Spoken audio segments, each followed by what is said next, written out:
Hello friends, మా marketing సిరీస్లోని 3వ వీడియోకు స్వాగతం.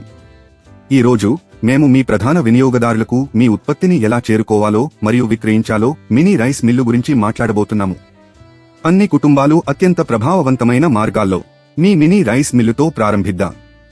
మీరు వాటిని విక్రయించడానికి సిద్ధంగా ఉన్నారా? మొదట వాటిని చిన్న స్థానిక దుకాణాలలో లేదా స్థానిక టోకు వ్యాపారులకు అందించడం ద్వారా ప్రారంభించండి. మంచి ఫినిషింగ్, నాణ్యత గురించి ఉత్సాహంగా ఉండటానికి వినియోగదారులకు ఉచిత నమూనాలను ఇవ్వండి. మీ ధరలు మరియు ప్యాకేజింగ్ వాటిని ఆకర్షించేలా చూసుకోండి. ఈ విధానం మీకు కుటుంబాలను అర్థం చేసుకోవడానికి మరియు మీ బియ్యం మంచి విలువ మరియు ఆకర్షణీయంగా ఉండేలా చూసుకోవడానికి సహాయపడుతుంది. ఇది మీకు క్రమబద్ధమైన వినియోగదారుల స్థావరాన్ని నిర్మించడానికి, ఫీడ్బ్యాక్ ఆధారంగా మీ బియ్యాన్ని మెరుగుపరచడానికి మరియు మెరుగుదల కోసం మీ బలాలు మరియు ప్రాంతాలను కనుగొనడానికి కూడా అనుమతిస్తుంది. డెలివరీ చాలా ముఖ్యంగా మీ బియ్యాన్ని శుభ్రంగా ఉంచడానికి. ఇది వినియోగదారులకు ప్రధాన ఆందోళన. మీ పంపిణీ మార్గాలను తెలివిగా ప్రణాళిక చేసుకోండి. ఉదాహరణకు, మీరు సోమవారం తూర్పున ఉన్న దుకాణాలను, తరువాత మంగళవారం ఉత్తరాన ఉన్న దుకాణాలను సందర్శించవచ్చు. ఇంకా కొత్త బ్రాండ్గా మిమ్మల్ని మీరు గుర్తించుకోవడం చాలా ముఖ్యం. మీరు బియ్యాన్ని మీరే పంపిణీ చేస్తున్నట్లయితే మీ వాహనాన్ని మీ బియ్యం లోగోతో బ్రాండ్ చేయడాన్ని పరిగణించండి. గృహాల్లోని మహిళలు మరియు వారి జీవిత భాగస్వాముల దృష్టిని ఆకర్షించడానికి ఇది ఒక అద్భుతమైన మార్గం. ఇంకా మీరు కేవలం వినియోగదారుల కోసం వేచి ఉండలేరు. మీరు మీ బియ్యాన్ని చురుకుగా ప్రచారం చేయాలి. మీ పోటీదారుల కంటే మీ ఉత్పత్తిని ప్రచారం చేయడానికి వారిని ప్రోత్సహించడానికి దుకాణదారులకు ఆకర్షణీయమైన బేరాలను అందించండి.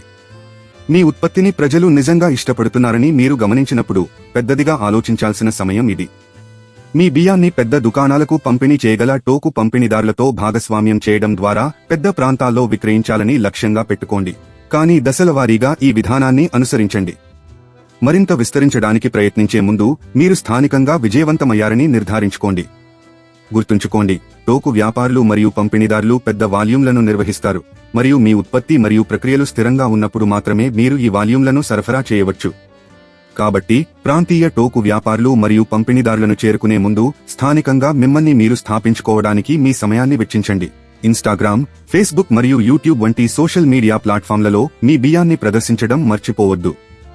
సాధారణ పోస్టులు, సరదా పోల్స్ మరియు పోటీల ద్వారా మీ ప్రేక్షకులతో నిమగ్నమై ఉండండి. ఎక్కువ మందిని త్వరగా చేరుకోవడానికి మీరు గూగుల్ ప్రకటనలు లేదా సోషల్ మీడియా ప్రకటనలను ఉపయోగించడాన్ని కూడా పరిగణించాలనుకోవచ్చు. వివిధ రకాల బియ్యం వంటి కుటుంబ సభ్యులందరినీ ఆకర్షించే ఇతర ఉత్పత్తులతో మీ బియ్యాన్ని భాగస్వామ్యం చేయడం గురించి ఆలోచించండి. ఈ కేంద్రీకృత వ్యూహాలతో మీరు కేవలం ఒక ఉత్పత్తిని విక్రయించడం కంటే ఎక్కువ చేస్తున్నారు. మీరు కుటుంబాలు ఇష్టపడే బ్రాండ్ను నిర్మిస్తున్నారు. బియ్యం యొక్క ఉత్తేజకరమైన ప్రపంచంలో అదృష్టం. చూసినందుకు ధన్యవాదాలు. మరిన్ని వీడియోల కోసం వ్యాపార్ కోచ్ ఛానల్కు సబ్స్క్రైబ్ చేయండి.